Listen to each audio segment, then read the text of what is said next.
our God. Ako'y manalangin, samahan niyo po ako. Mahal naman na sa langit, minsan pa, salamat po sa mapagpalang gabing ito.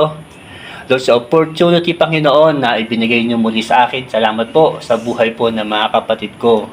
Lord, hallelujah, na narito. At yung mga wala rito, Panginoon, na binibigyan niyo, Panginoon, kami ng pag-asa. Lord, hallelujah. Upang minsan pa, Lord, salita mo ay matinig namin, mapalakas, mahang pagpala kami. Lalo na po, Panginoon, sa mga testimony, Panginoon, na narinig namin. Sa mga ginawa niyo po sa aming buhay sa buong isang linggo, Lord. Lalo na po sa mga mahal namin sa buhay. Purihin ka, Panginoon. Pagpalain po ninyo ang gabing ito. Samahan niyo po ako, Panginoon. Salita mo ay magkaroon, Lord, ng liwanag gaya po ng ilaw na narito, Panginoon. Ipaunawa pa itindi niyo po ito sa amin. Papuro sa iyo, parangal sa iyo, ito aking padalang sa pangalan ni Jesus. Wala tayong magsabi ng Amen? Amen. Ang ating topic, magpakatatag sa ating pag-asa.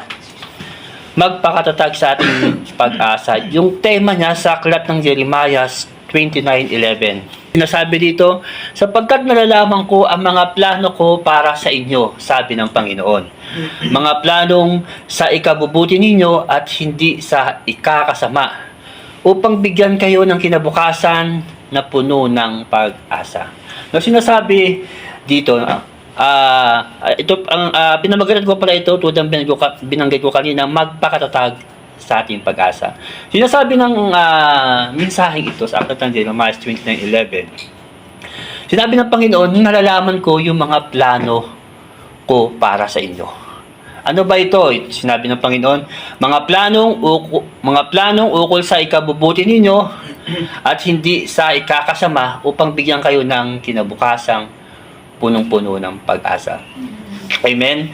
No, tayo, amen, may mga plano din tayo sa buhay. Amen? Mga plano para sa anak natin, mga plano para sa kinabukasan natin, mga plano para sa ibang mga bagay, no? Marami tayong mga plano. Mag-outing, mga ganyan reunion, marami tayong mga plano na lumilika sa ating isip. Mag-swimming, mag-bonding, marami tayong mga plano. Ganun pa man, wala tayong plano para ikakasama ng kapwa natin. Amen? Kakasama ng kasama natin, kakasama ng kakilala natin. Wala tayong plano ganun. Yung mga plano natin, siyempre, para din sa ikabubuti nila. No, magkaroon tayo ng magandang samahan, magkaroon tayo ng magandang ugnayan, no, magkaroon tayo ng matibay na relasyon. Ganun yung mga plano. Amen. Sa ganung paraan, no, mapagpapala yung bibigyan, yung matutulungan natin, no, yung mapagmamalasakita natin. Mapagpapala yun, mapapalakas yun. Kapag ikaw yung isang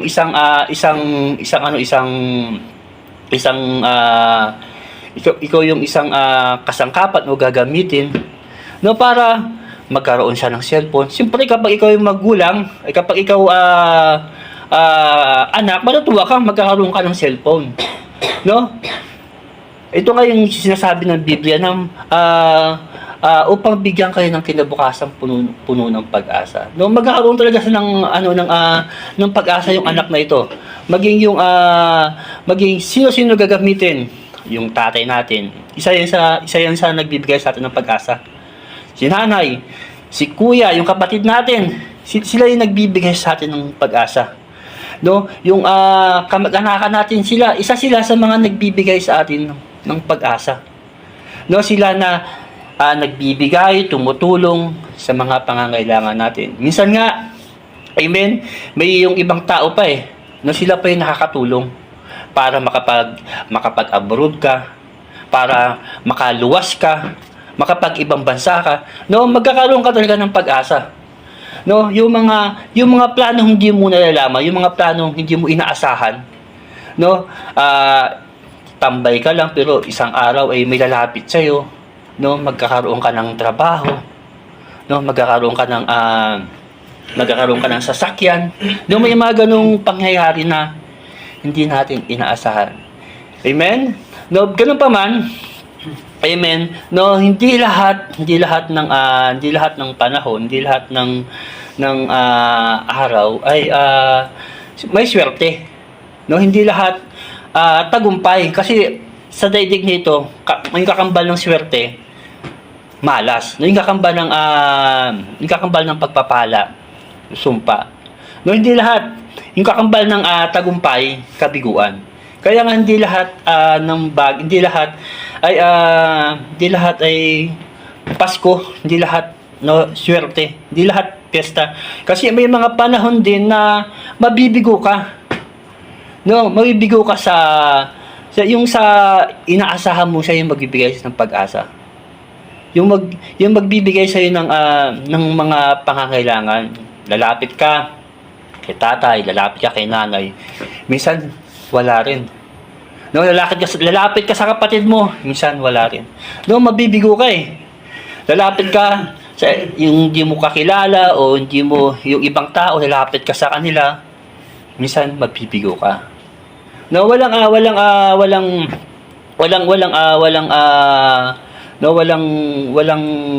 hindi araw-araw kesa hindi araw-araw Pasko, may mga panahon din na mabibigo tayo.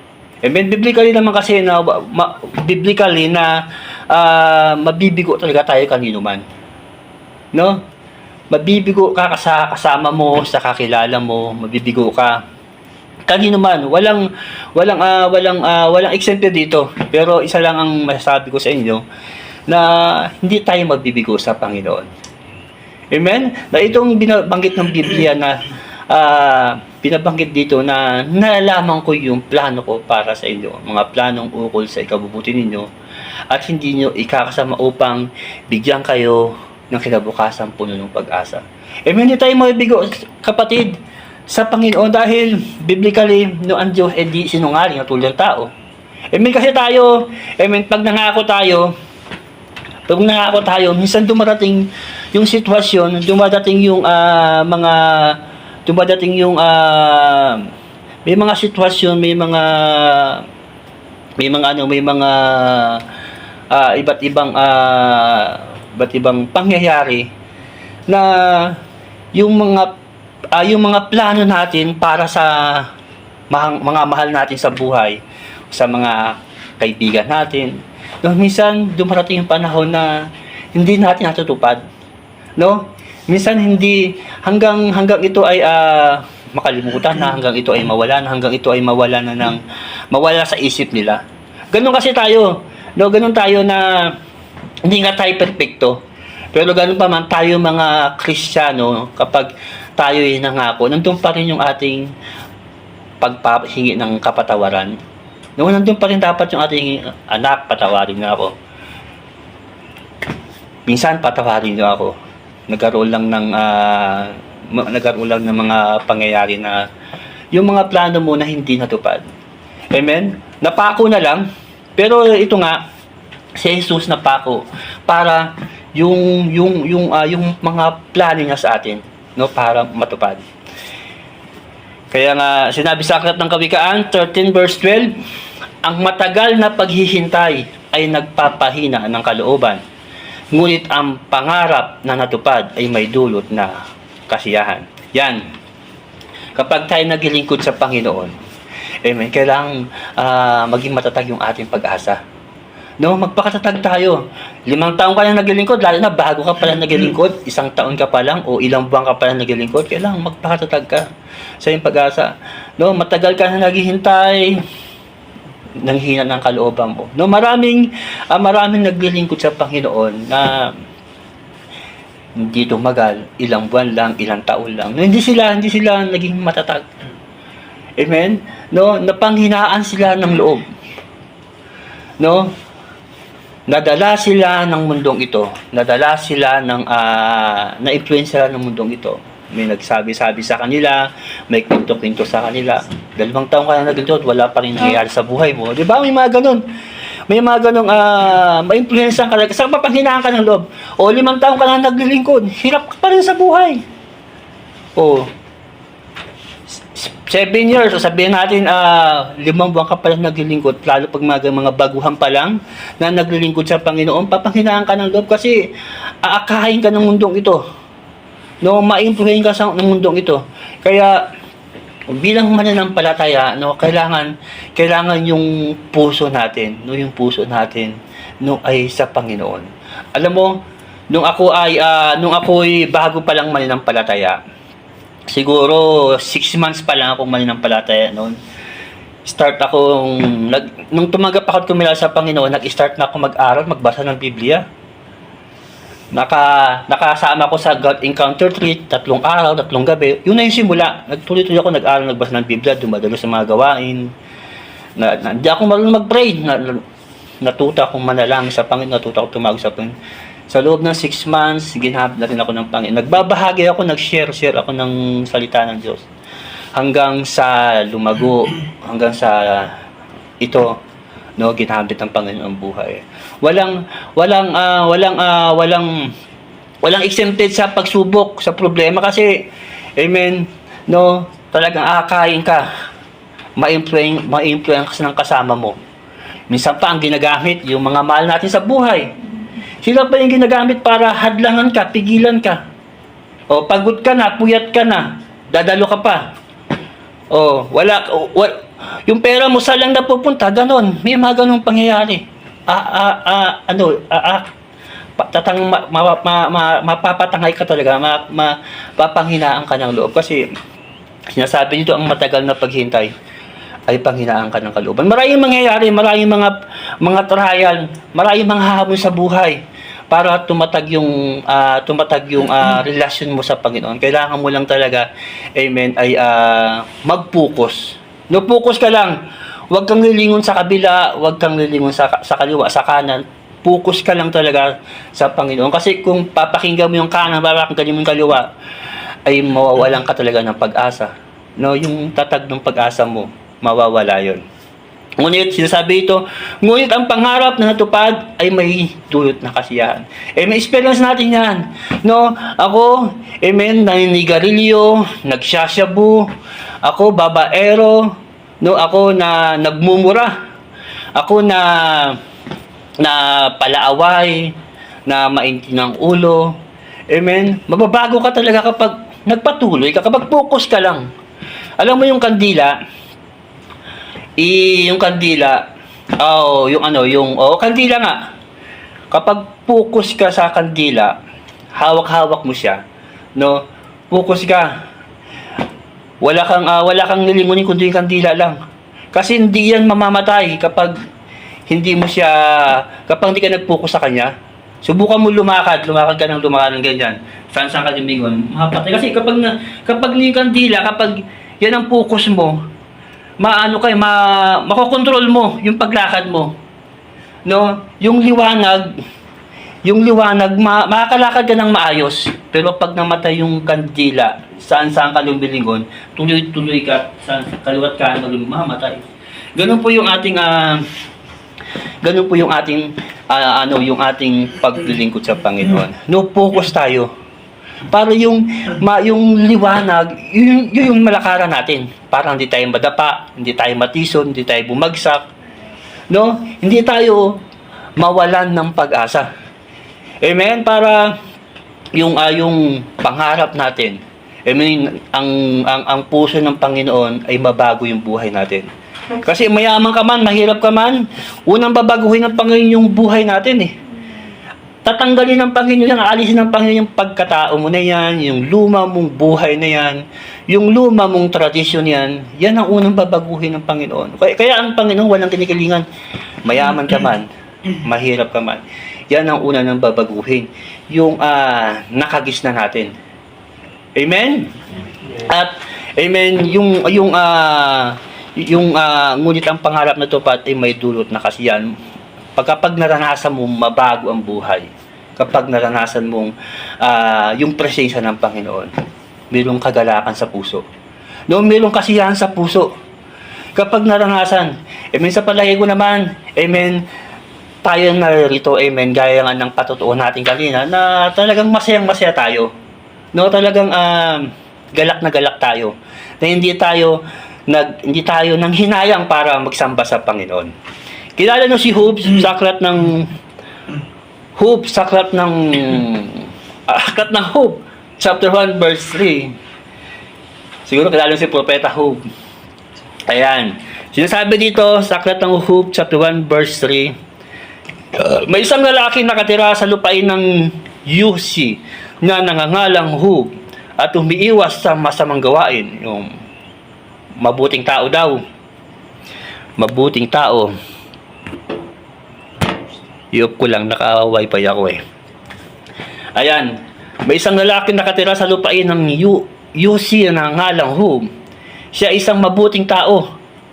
Sumasamba sa Diyos at umiiwas sa masamang gawa. Yan ang mga mananampalataya. No?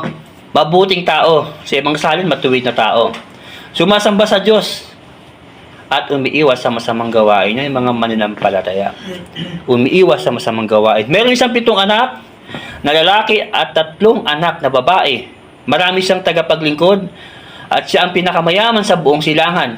7,000 ang kanyang tupa, 3,000 ang kanyang kamilyo, 1,000 ang baka, 500 ang asno.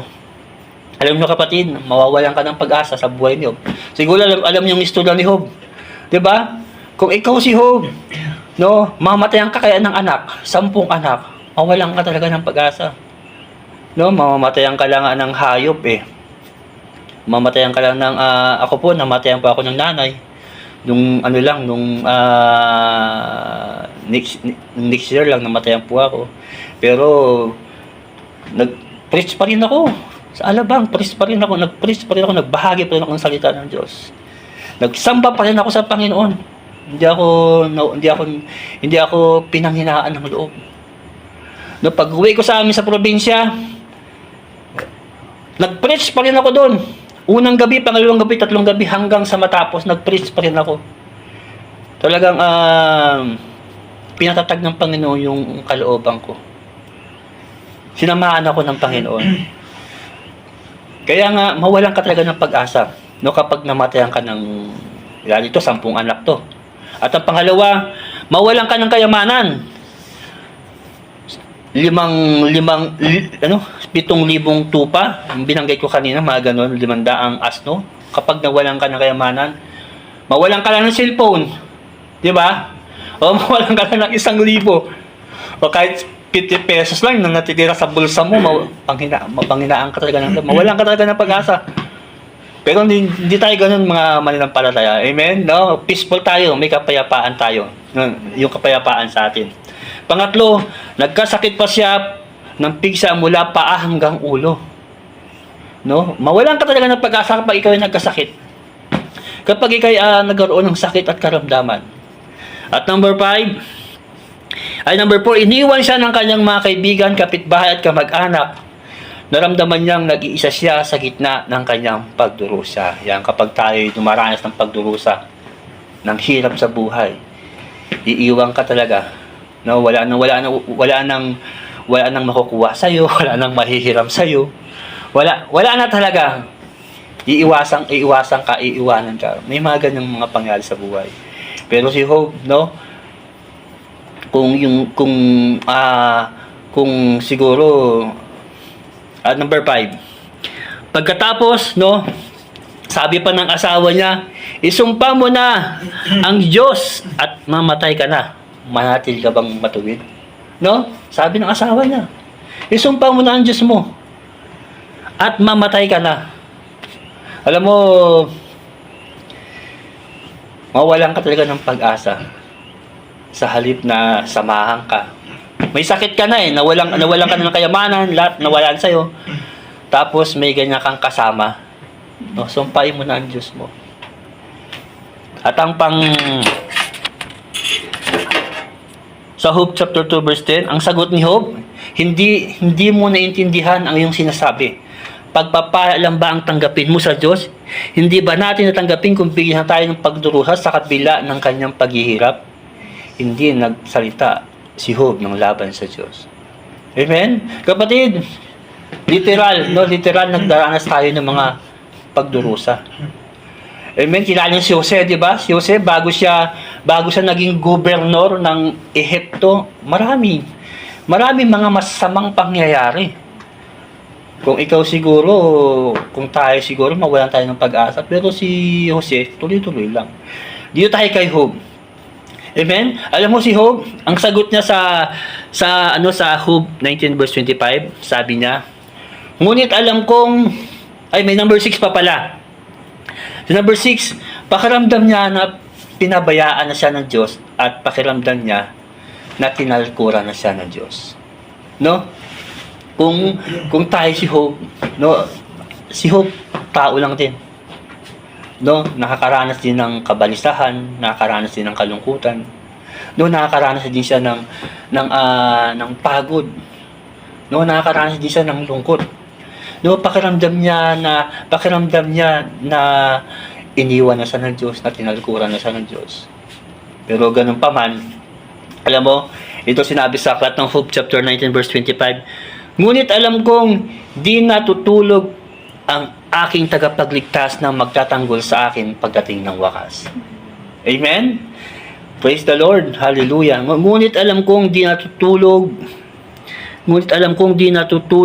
ang aking tagapagligtas na magtatanggol sa akin. Amen. Kapatid, di natutulog ang Diyos. Dumaranas naman tayo ng mga problema. Dumaranas naman tayo ng mga pagsubok. Kapatid, anumang mawala sa iyo, kapatid, babalik ng Diyos yan. Amen?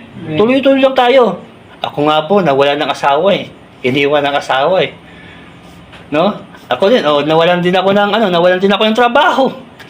Pero, ito, binalik ako ng Diyos. No, higit pa. Binalik ako ng Diyos sa Nueva Vizcaya. Iniwan ako ng asawa ko. Alam mo, iniwan ako ng asawa ko dahil sa paglilingkod ko sa Panginoon. Giver kasi ako eh. Mapagbigay, lalo na tithes, love, give. Galanti ako pagdating sa Panginoon. Nung ako hindi mali ng palataya, galanti ako pagdating sa babae. Oo, talagang pagdating sa babae, galanti ako. Pero dumating yung araw, nagbaliktad yung lahat. No, pagdating sa Panginoon, galanti ako. Bishop ko, pastor ko, pinibigyan ko ng malaking love gift yan. Lali. Sa tithes, hindi ako nagkukulang. Tuloy-tuloy, kada sahod, nagbibigay ako ng tithes. Iba pa yung please. Maraming bigayan, maraming uri ng pagbibigay. Amen. No, iniwan ako. Dahil doon. Pero ganun pa man, sabi nga, kapag may nawala, may ibabalik. Alam mo, si Job, amen, ibinalik ng Diyos, no, higit pa, doble pa yung ibinalik ng Diyos. Yung 7,000 tupa niya, naging 14. Yung 3,000 kamilyo niya, naging 6,000. Dinubli ng Panginoon. Yung 1,000 baka, naging 2,000. Diba? Ibinalihan, doble pa. Yung 500 asno, naging 1,000. Dinubli ng Panginoon eh. Kaya ano mga kapatid, ano mang naranasan mo, wala ka ngayon ha. Kapatid, isang araw ibabalik ng Diyos yan higit pa. Basta tuloy lang tayo. No, magpakatatag tayo sa ating pag-asa dahil hindi lang ikaw, hindi lang ako yung nakakaranas ng mga ganyang mga problema, mga pagsubok. Amen. Maging mga kapatid natin sa buong daigdig. Amen. Basta tuloy-tuloy lang, ibabalik ng Diyos yan. Doble pa itong sinabi ng kasulatan. Sa Kawikaan, chapter 23, verse 18, sapagkat tunay na may kinabukasan at ang iyong pag-asa ay hindi mapuputol. Amen? No, hindi malalagot, hindi mapuputol, hindi mababali dahil Diyos siya eh. Tapat ang Diyos eh. No, hindi siya sinungaling gaya ng tao. Kapag sinabi niya, legally sabi ng kasulatan, ay kanyang tutuparin. Kapag pinutos na ay kanyang gaganapin, no? Hindi mapuputol, amen. Hindi malalagot yung pangako ng Panginoon sapagkat tunay na may kinabukasan. Alam natin yan, no? Tunay, sapagkat kayo na nagpapatutuo, tunay talaga, buhay talaga ang Diyos. Amen? Hindi lang, maraming nagpapatutuo. Nagpatuloy sila dumating yung araw, dumating yung panahon, may sarili na silang bahay. No, yung wala sa kanila ay binigyan ng Panginoon ng bahay. Wala silang bahay, nagkaroon ng sariling bahay. Wala silang lupa, nagkaroon ng sariling lupa. 'Di ba? Basta tuloy-tuloy lang kapatid, yung faith natin na magpakatatag tayo. Yung wala silang motor, nagkaroon ng motor. Yung walang LT100 van, nagkaroon ng LT100 van. No? Basta kung anong wala, kapatid. Huwag tayong panghinaan ng loob. Tuloy-tuloy lang tayo. Ito nga sinabi ng Hebreo 11 verse 1. Ngayon, ang pananampalataya ay ang pagiging sigurado sa mga bagay na inaasahan. At ang paniniwala sa mga bagay na hindi nakikita. Ito yung pananampalataya natin. Amen? Dahil sa ating pag-asa nga. Ang pananampalataya, ang pagiging sigurado sa mga bagay na inaasahan. Sigurado tayo eh. Amen? No, yung mga inaasahan natin, sigurado tayo na mangyayari yun dahil hindi nga sinungaling ang Diyos eh. Amen? Naniniwala tayo, ganun yung katatag yung ating pag-asa. At naniniwala tayo sa mga bagay na hindi natin nakikita. Amen? Na hindi pa natin nakikita to, naniniwala na tayo. Gaya ni Jose. No, naniniwala siya. Isang panaginip na lang yan ha. Usiyot Limber, panaginip na lang yan. Pero naniwala siya. Sigurado siya. Amen? At marami pang mga prophets na ang ganda ng ginawa ng Diyos sa kanilang buhay. Kapatid, na magpakatatag tayo sa ating pag-asa. Kawikaan chapter 11 verse 7. Kapag namatay ang taong masama, pag-asa niya ay mawawala. At ang kanyang mga inasahan ay mawawala ng kabuluhan. Praise God. Kapag namatay ang taong masama, pag-asa na ay mawawala. Amen? Maraming mga Kristiyano na okay lang sa kanila manalangin. No, okay lang sa kanila na sa puso ko naman yung Panginoon eh. Ganun yung ano nila eh, yung pananaw nila eh. Nasa isip ko naman yung Panginoon. Kinikilala ko naman ng Diyos. No, yun yung pananaw nila. Nanalangin naman ako sa Panginoon. No, mahal na mahal ko naman ang Panginoon. No? Pero hindi yan ang hinahanap ng Panginoon eh. No, yung puro salita. Amen. No, gusto ng Panginoon yung mamuhay tayo. Amen. Yung gawin natin. Amen, yung gawin natin yung kalugod-lugod sa Panginoon. Dahil hindi nga tayo nabubuhay kung tayo'y salita lang. Magkatrabaho ako, mag-aaral ako ng mabuti, di ba? Puro salita lang.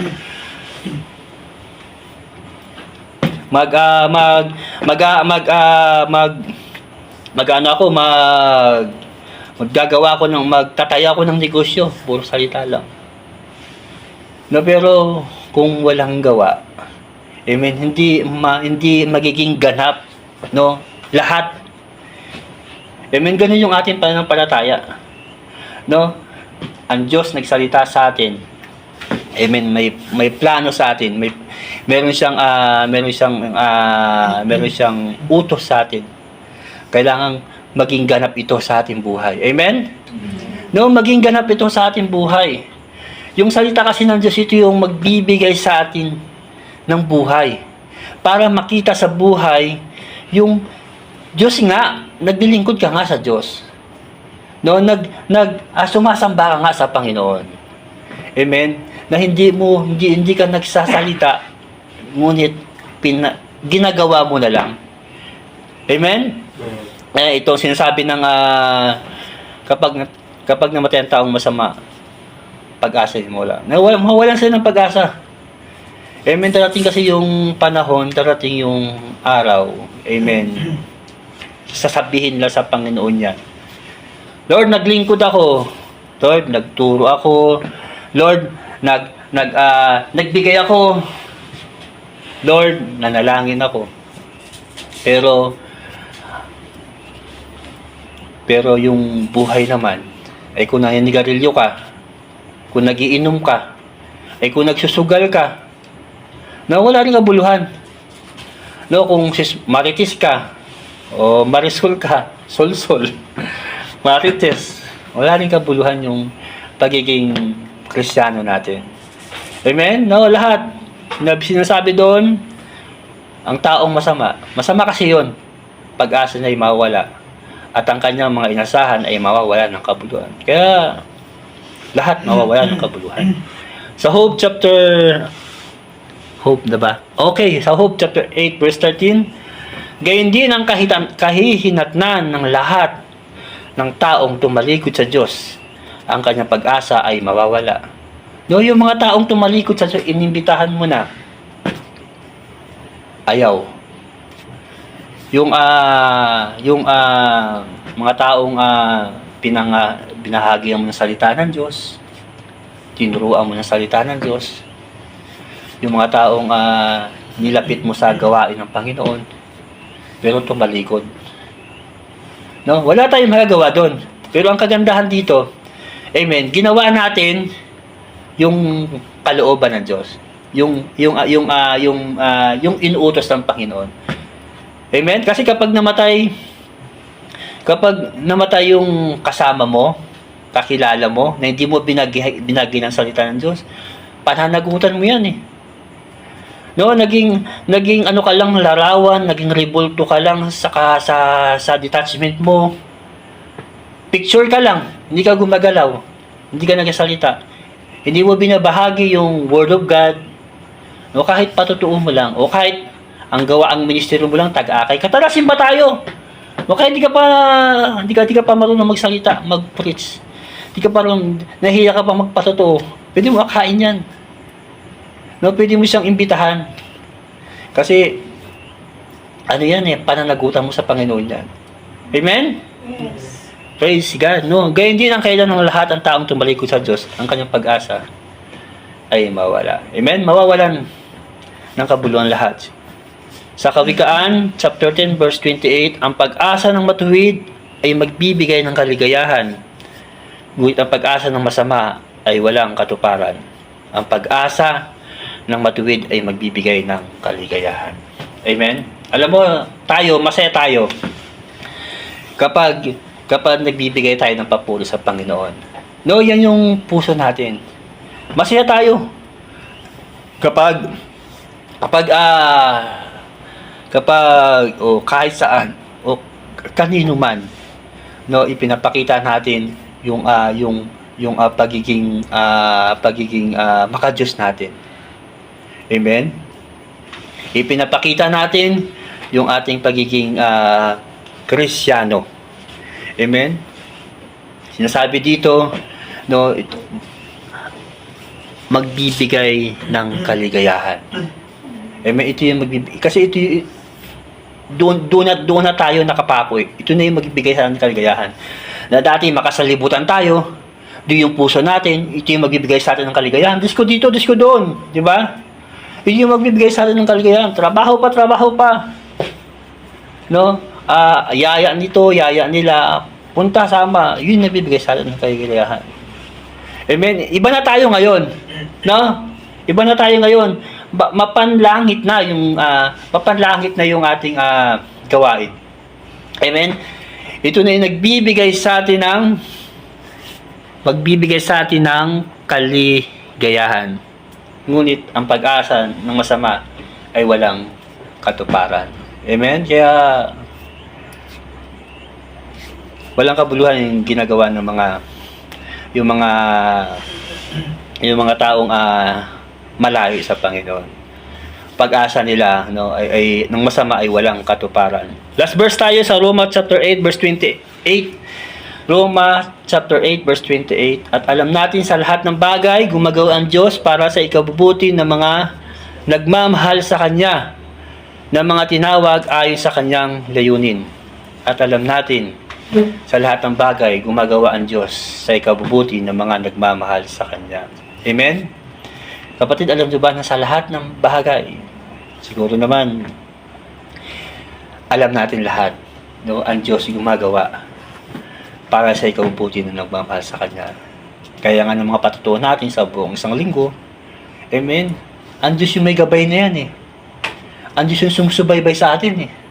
No, ganun natin ibinabalik yung papuri sa Panginoon. Alam natin, amen, na sa lahat ng bagay, ang Diyos ang gumagawa. Amen. Ito ay binabanggit dito ng mga nagmamahal sa kanya, ng mga tinawag ayon sa kanyang layunin. Amen. Maraming kapatid, maraming tinawag. Amen.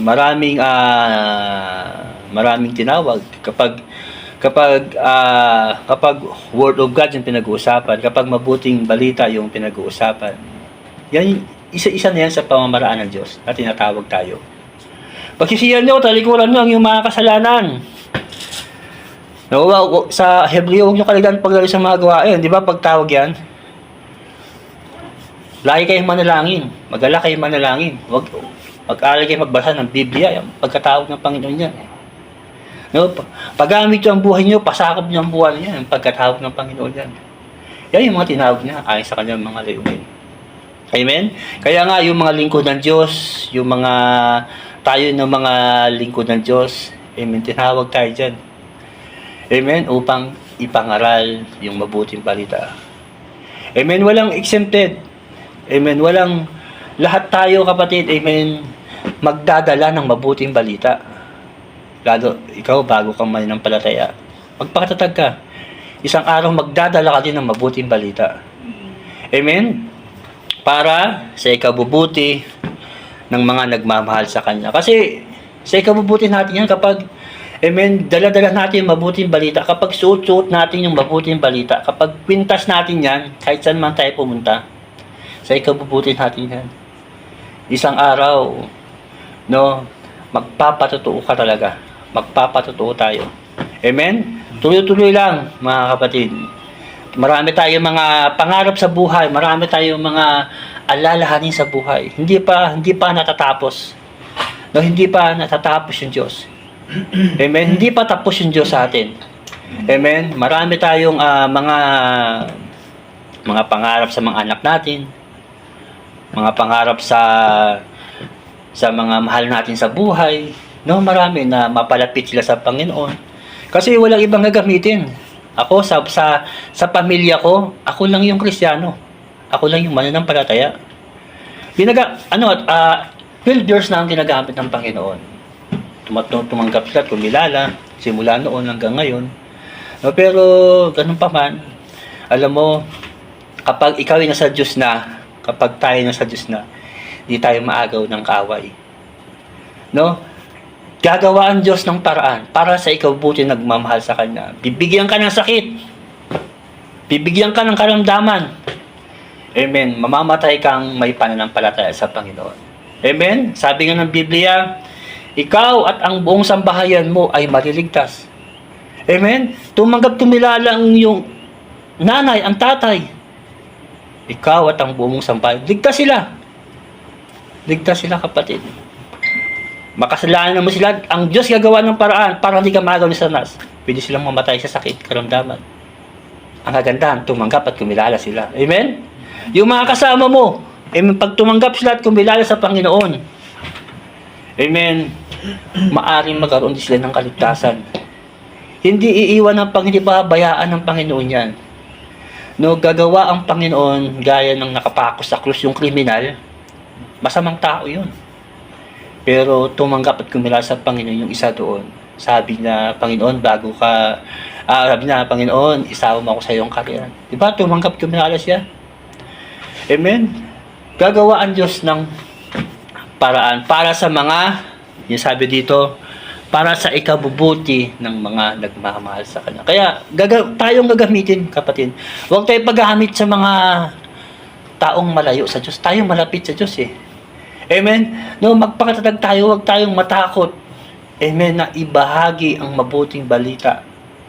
Amen. Para kasi sa ikabubuti natin to. Ano lang tayo ngayon, yung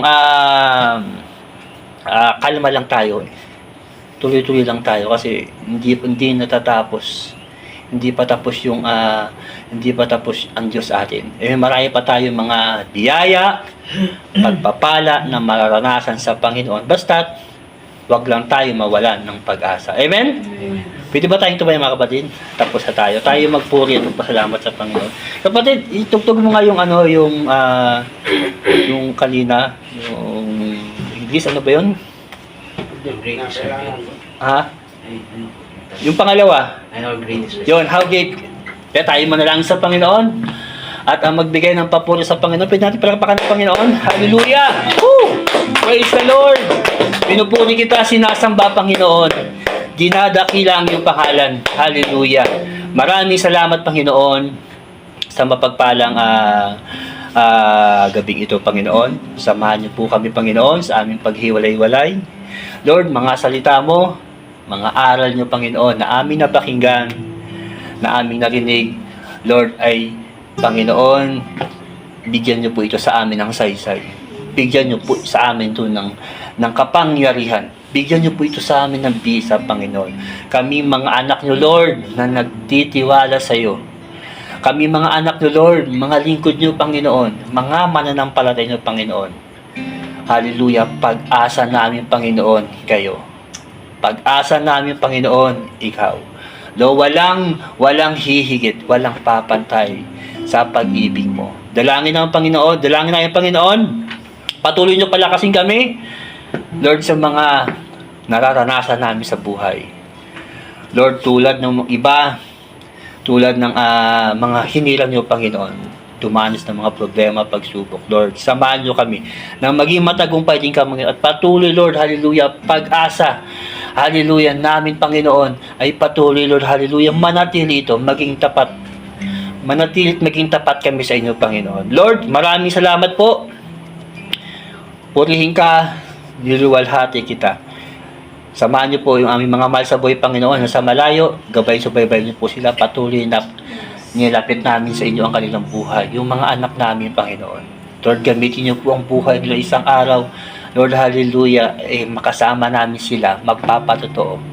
Makasama namin sila, Panginoon, hallelujah, maglilingkod sa iyo. O Diyos na makapangyarihan sa lahat, Lord, gamitin niyo ang aming buhay sa inyong makapangyarihan pamamaraan. Lord, provide niyo po mga pangangailangan namin. Makatulong kami, maging supporter kami, Lord, ng iyong gawain. Sa lahat po ng mga pangangailangan po na iyong gawain. Pagpapala ay maranasan at patuloy maging pagpapala po kami sa iyong karya. Lord, papuro sa iyo, parangal sa iyo. Kaluwalhatian sa salamat po, ang tagumpay, ang pagpapala, ang pag-iingat, ang kapayapaan, Lord, ay inaangkin na po namin. Salamat po, ito aking panalangin. Papuri sa pangalan ng Jesus ang lahat ay magsabi ng Amen. Amen. Amen. Hallelujah. Praise God.